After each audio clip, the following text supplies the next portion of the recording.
रामायण में मंदोदरी एक ऐसा किरदार है जिसके बारे में लोगों को न केवल जानने की दिलचस्पी होती है बल्कि जिससे कईयों को सहानुभूति भी होती है। मंदोदरी को रामायण में रावण जैसा क्रूर नहीं बताया गया है, जिस कारण लोगों की राय उसके बारे में अलग है। लेकिन बहुत से लोग ये नहीं जानते कि मंदोदरी कौन थी, उसका जीवन कैसा था और वो रावण की पत्नी कैसे बनी। इन सभी के बारे में हम जानेंगे। कहा जाता है कि मधुरा नामक एक अप्सरा थी, जो माता पार्वती की बहुत बड़ी भक्त थी। एक बार गुस्से में आकर माता पार्वती ने मधुरा को मेढक बनने का श्राप दे दिया। अंततः उन्होंने मधुरा को गोद ले लिया और उसका नाम मंदोदरी रखा। अब प्रश्न है कि मंदोदरी कैसे बनी एक अप्सरा से रावण की पत्नी। माता पार्वती ने उसे क्यों दिया था श्राप। हिंदू पुराणों में मंदोदरी के बारे में एक बेहद दिलचस्प पौराणिक कथा वर्णित है, जो बताती है कि मंदोदरी का जीवन एक साधारण अप्सरा के रूप में शुरू हुआ था, लेकिन महान असुर रावण की पत्नी बनना तथा माता पार्वती ने क्यों दिया मधुरा को मेढक बनने का श्राप। इस कथा के अनुसार मधुरा नामक एक अप्सरा भी, जो माता पार्वती की बहुत बड़ी भक्त थी।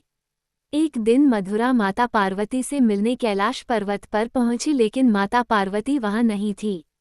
मधुरा वहां माता पार्वती का इंतजार करने लगी, लेकिन तभी उसकी नज़र महादेव पर पड़ी।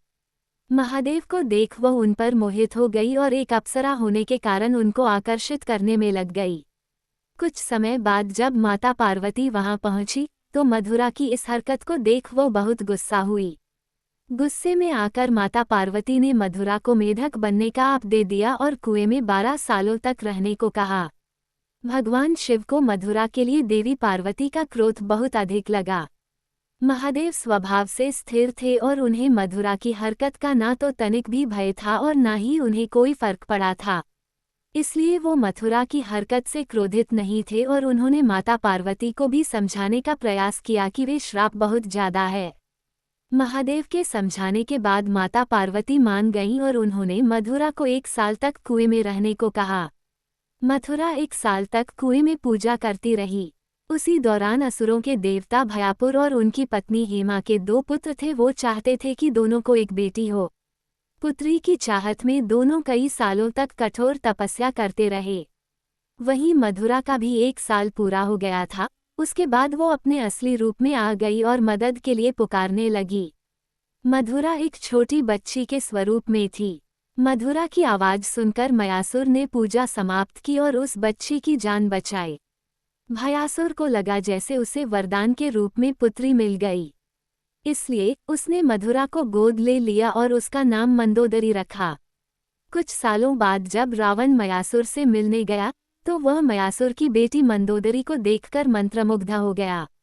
रावण ने मयासुर से कहा कि उसे मंदोदरी पसंद है और वह मंदोदरी के साथ विवाह करना चाहता है। मयासुर ने मना कर दिया, लेकिन रावण ने जबरन विवाह कर लिया।